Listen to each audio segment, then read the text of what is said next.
We are out of the scene of an animal seizure. I'm going to be bringing up Officer Manuel Flores with San Antonio Animal Care Services, who are our partners in this ongoing effort. I'll just give a few details. I'll bring up Officer Flores in just a little bit, and between the two of us, we'll give you a pretty full picture of what it is that we have. But thus far, we have a tiger and a bobcat that are being seized this morning pursuant to a county ordinance. Animal Care Services called us out this morning. They had information that these at least one wild cat was being held here at this house. When our special enforcement team arrived on scene, they discovered not just one, about a 5-year-old bobcat, but also a 13-year-old or 13-week-old tiger was being held here as well. And so at this point, we have seized both animals. They are being taken to the San Antonio Zoo for temporary holding, and then we'll be contacting a wildlife sanctuary to take custody of them from there. Esta tarde nosotros estamos dando información tocante dos gatos montés que nosotros estamos llevando de esta casa. Esta mañana el Departamento de Animales de la ciudad de San Antonio nos llamó a nosotros. Ellos están trabajando con nosotros en este esfuerzo que sigue. Y pues ellos nos hablaron esta mañana para ayudarles a ellos con un gato montés que estaba aquí en la casa. Nosotros llegamos, nos encontramos con el gato montés de aproximadamente 5 años, pero también nos encontramos con un tigre bebito de aproximadamente 13 semanas.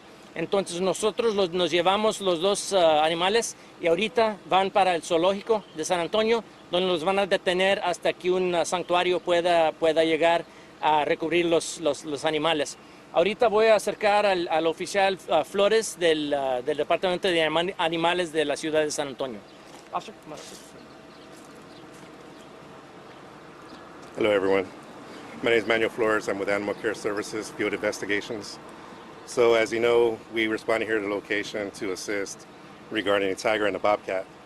So this investigation started back a couple months ago regarding a tiger that was spotted in the neighborhood. So of course, the main issue of that concern is that it is a wild animal and it is a danger to the neighbors, to the community. So of course, that's a big concern, which involves the immediate response to try and keep this community safe. So we worked with Bexar County and we established a good communication between the both of us. So as soon as we received this information that there's possibly a wild cat in this neighborhood, we initiated that phone call and started that communication. Communication is key for us to be able to work together and to resolve this issue. So we responded out here, we did verify, and we do have both wildcats in our custody and they're going to the zoo. So the main thing that we're asking for the community is to provide us any tips, information that they may know of any large cats in their community so that we can go ahead and handle that situation, because this is a safety issue. I mean, they're cute when they're small, but they grow up bigger, and that can be a real big problem, especially if they get loose into the community. Any questions? Who called it in today? Well, I believe it was a bleed over from another call for service that was called in earlier. Some civilian called it in and a neighbor called it in. I'll keep them anonymous for now, but Animal Care Services were able to call us in. They know that we've got an ongoing partnership with Animal Care Services as a part of another operation where we seized a tiger several weeks ago. We believe that the two owners of these two tigers are related somehow. And so Animal Care Services knew that it was something we were already working on, and so they called us in this morning. Will anyone be facing charges? Oh yeah. So for right now, the gentleman that's under arrest, we believe that he's actually just in custody of these animals, but he's not necessarily the owner of both. He had a outstanding county warrant for failure to identify, but he's also in possession of marijuana, and so he'll be facing charges for that. But additionally, we will be filing a charge for the county ordinance of the tiger and the bobcat. ¿Hay alguien arrestado, sheriff, en español? Sí, ahorita tenemos un hombre bajo arresto. Él tiene una orden de arresto del condado, pero también estaba en posesión de marihuana. Entonces él va a enfrentarse con cargos por eso, y también vamos a poner cargos por los animales también. ¿El tener este tipo de animales constituye un delito? No, pues es demasiado peligroso tener un animal así. Estos animales son del monte, obviamente. Ellos si encuentran una criatura, un niño bajo en la yarda, para ellos es comida y es algo muy peligroso para la comunidad. Por eso es importante para nosotros poder quitarles los animales a estas personas. La persona que llegue a encontrar un animal de estos, ¿a dónde lo puede reportar? Nos pueden llamar a cualquier hora al 210-335-6000. Ese es el departamento del sheriff. Comentó que puede estar relacionado con el caso, con el anterior caso. ¿Tienen algún proveedor que esté dando estos? Bueno, no se sabe ahorita de dónde están recogiendo estos tigres, estos animales, pero sí quisiéramos seguir el caso para poder averiguar de dónde están viniendo. ¿Creen que haya más en la ciudad? Creemos que hay más, no nomás en la ciudad, pero el condado, pero también en el estado de Texas. You mentioned that this related to the other tiger. Do you think there's more of them out there? I think there's a lot more out there. In talking to some of our partners at the zoo, with Black Beauty Ranch, where the other tiger is currently at, this is a huge problem.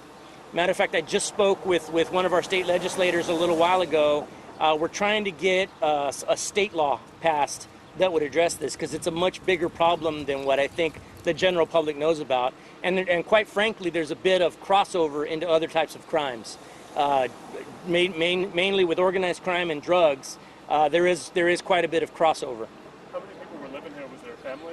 Well, at this point, we know of a couple, a man and a woman that were living here, but I don't know beyond that, who else was living here. But you can imagine the tragedy that could ensue if there were young babies or whatever in this house near that bobcat, which a bobcat's a wild animal. He's going to do what wild animals do. And he may be just as tame as can be one minute, but may turn into a wild animal the next minute. And it's really not the animal's fault. It's the owner's fault that subjected them to that. Were they kept in a cage or in the backyard? Or? No, when we first got here, the bobcat had free run of the house. The lady told our special investigator that it was tame. There's nothing to worry about. I don't think she's got a full understanding. It's a wild animal you're dealing with. And then as they were talking to her, they saw a pair of paws sticking out from under the door. And my special enforcement sergeant said, "Well, what's that?" And she goes, "Oh, that's a tiger." Very matter of fact. And so, we seized both. It's just, you just can't do it. Under which door? A door inside?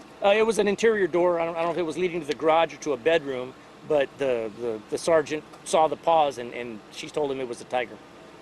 You said this person was in possession of. Well, what was the ultimate intent of the tiger? To sell it all?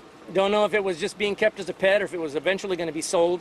It's a 13-week-old cub. I mean, a little tiny thing, but still, at some point, it's not going to stay tiny. It's going to probably be 400 or 500 pounds easily, and you can see where that could be problematic. But we don't know ultimately if it was going to be resold or what. Where do you get a tiger? Look, there's breeders out there, and so that's why we're talking to the state legislators to try to get something going statewide. Quite frankly, I think the TV show, the Tiger King TV show, led to the popularity. And, it's just like when 101 Dalmatians came out, everybody wanted a Dalmatian. Okay, so now people are seeing this on Netflix. Oh, wow, how cute. Look at that little tiny tiger cub. Well, it's going to be a 500-pound tiger overnight. And so, people just need to use their brain and realize that not only is it dangerous, not only is it extremely irresponsible, it's illegal. And we're going to come out and seize the animal. What's the arrested person's name? I don't have it on me, but we can get it to you shortly. And are you guys, I know you said earlier, No worries. I know you talked about seeing more and more of this. Why do you think this is becoming such a trend, especially here in San Antonio? I think the TV show Tiger King probably contributed to that. I think that people think, oh, well, what could possibly go wrong with owning a wild animal or two? You're in a residential area, and that thing is going to do what wild animals do. And, I don't even want to imagine what would happen if one of those things got a hold of a baby. So, look, we're removing the animal from the situation, and we'll see these folks in court. Had any of the neighbors seen either of the animals? I believe that it was initially called in by an animal, but I don't have full details on that. We were called by ACS. I mean, you guys seeing other exotic animals? I know there's a bobcat here as well, but what other animals are you guys seeing? Look, I know here recently we've just seen a couple of tiger cases, and you weren't here earlier, but this one is related to the other case that we've got ongoing with ACS. But you know, I've heard tell of primates being around, and again, you know, when it comes to things like primates, we've seen cases where people have literally had their face ripped off by a harmless chimpanzee. You know, these are not cute little pets. They're not going to stay that way. They're going to get dangerous.